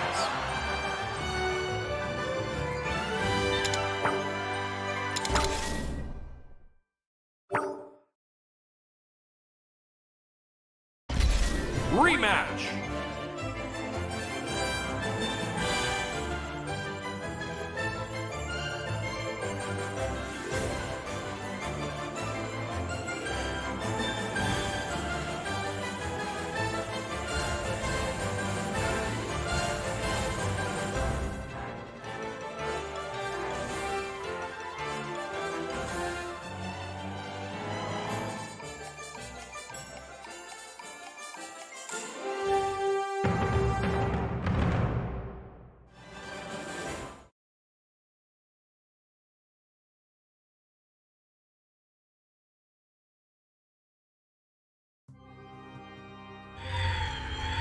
Three, two, one, brawl!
Red team wins.